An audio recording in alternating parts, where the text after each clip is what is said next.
Alright, let me get one thing straight, right? I am not a basshead.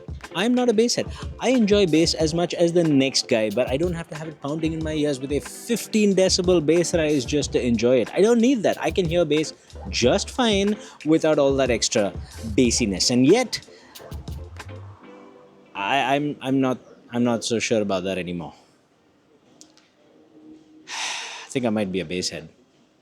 This is the Punch Audio Martilo, and as you can see, I think it's meant for bass heads on account of the number of times it says bass head on the back and the sides and everything. I kind of like the graphic artwork, and look, this is not a cheap IEM. It's about $320 on Linsole. Shout out linsole.com for sending this out for review. They do not get a say in what I say. They just send me stuff and say, do whatever you want. I like that. You get a nice unboxing experience, a little nicer, I say, than a lot of other Chinese IEMs, which is saying a lot because Chinese IEMs usually are a very nice unboxing experience anyway. And get a load of this cable. This is some 3-wire interconnected cable shit. I don't know. This thing feels really solid, really premium. Feels like it could single-handedly handle the entire data link between Earth and the USS Enterprise multiple times over.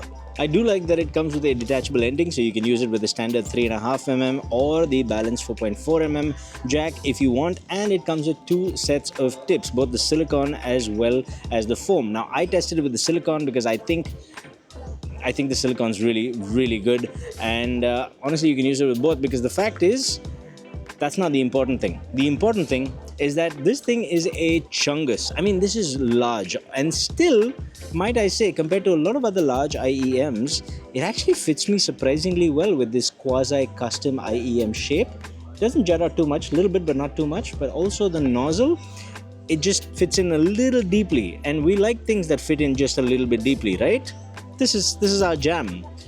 Nozzle diameter is a little bit on the wider side, and generally this is not going to suit smaller ears, that's for damn sure. But for your money and for the sheer dimension of it, what you get inside is two 8mm dynamic drivers, two balanced armatures, and a planar magnetic driver for good measure. Now, I don't care about the rest of the specs because it's all about how it sounds, and the fact is, if we just leave the bass aside for a second, it sounds correct. I could wax on lyrical about it for the next 5 minutes if you wanted me. I could say things like vocals are a little bit on the forward side, but they're really nice, really natural. There's no excessive sharpness anywhere. The treble is tuned really well. In fact, I'll say this much. If other brands are looking to tune treble, you should probably look at this. Now, I'm not saying it's perfect, but there is treble emphasis just a little bit in the high treble, so all those nice sparkly details come in, but there's never any sharpness. All the details are just there, apparent, transparent. It's just very well tuned. I think the biggest thing a reviewer can say for a sound device is it just sounds right. But let me guess, some of you do want me to exposit on this a little more. Is that the right word? Exposit? I don't know. Talk about it. Look, fundamentally, space, very nice space. Spacing is good. Imaging, very good. Surprisingly good. You can use this for gaming and it will serve you really well. You'd have to turn down the bass a little if you don't, for competitive games, but man, this is so good. Imaging is so on point. The detail is there. I have nothing bad to say about it except try it out. Honestly, try it out. If it fits your ear, it's that good. And it's easy to drive. I drive it off my I drive it off my Apple dongle. I kid you not. Yeah, the volume has to be a little on the higher side, but it works just fine. But that brings us to the bass, because there's a lot of it. And here's the deal, right? If you listen to hard rock or something with a lot going on, a lot of grungy guitars in it, then there is a very decent chance you will think, oh, the muds seem a little muddy. The muds seem a little muddy. Is that what I just said? The mids seem a little muddy. And here's the deal. There's two ways that the bass can be boosted to such an extent that it muddies the mids. One is if they boost the bass all the way up from 20 Hz all the way up to like 300-400 kilohertz. That's going into mid-range territory, and therefore mids sound muddled, not so clear, and so on. This does not do that. This has a very clean mid-range. First time I put these on, I just said, oh my god, this is immediately just gorgeous. It's really well tuned in the mids and in the treble for the most part. But the other thing you can do is put in so much sub bass that in the mind you think that the mids are getting muddied. Even though the mids are there, all the details there, everything's there, It just feels like that because the sheer amount of sub bass, and that's probably what you're going to feel if you listen to hard rock and heavy metal. Now here's the good news. Actually, there's two bits of good news. Number one, if you have an EQ, if you have the ability to EQ, either you have an Android device or a PC or even an Apple MacBook Pro, just not an iOS device because that's shit and doesn't allow you to do anything. If you can EQ it, you can just shelve the bass down. Do nothing else with the EQ. Just shelve it down, everything below 150 Hz by a few decibels.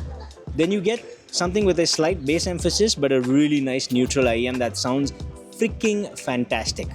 And then when you switch to your EDM or electronica of any sort, turn off that EQ and you get all that chocolatey bass. And I do mean chocolatey, and I don't mean any of that white chocolate, milk chocolate rubbish that you guys, some of you like. No, we're talking thick, decadent, dark chocolate, oozing, dripping over chocolate cake. Like just a lot of really well-tuned, not just quantity, but quality bass. That's what I'm trying to say. And a little bonus, if you listen to really deep heavy metal, like I'm talking Doom Eternal soundtrack, not the newer one, it sounds awesome with anything that has this much sub bass. Just try it out, it's a treat. And what eventually happens is you've got a Basshead IEM that with a little bit of EQ, just one bit of EQ, can just become a really nice neutral IEM because it's just tuned that well. So you have a normal IEM with a little EQ and then turn off the EQ and you've got all that bass goodness if that's your thing. I didn't think it was my thing until I listened to some EDM tracks, and for the first time in I don't know how many years, I found myself skipping to more and more EDM tracks listening to this thing because it was so much fun. And I listened to more heavy metal as well. And I gotta say, I think I might be getting what you guys are talking about when you say your bass heads. I don't get it when I listen to a lot of other IEMs because they are genuine garbage. Like, I will not put up with bad sound just for more bass. I'm sorry, that's unacceptable. This is not that, which is why I'm rethinking my entire stance on whole basshead thing. I think I might be a bit of a basshead. Ladies and gentlemen, the Punch Audio Martilo. Punch Audio, if you're watching, shout out to you guys. Do more of this. Linsol, if you're watching, thank you for sending this out, and there's an affiliate link down below for whatever you might want to buy. But if you are a member, you get giveaways. I just gave away the Rum Audio Blues on the previous video, and I will give away more things in the future if you are a paying member in this community. Shout out to you all. Thank you for watching. I'll see you on the next one. Stay happy, stay peaceful, stay basshead, apparently. Namaste.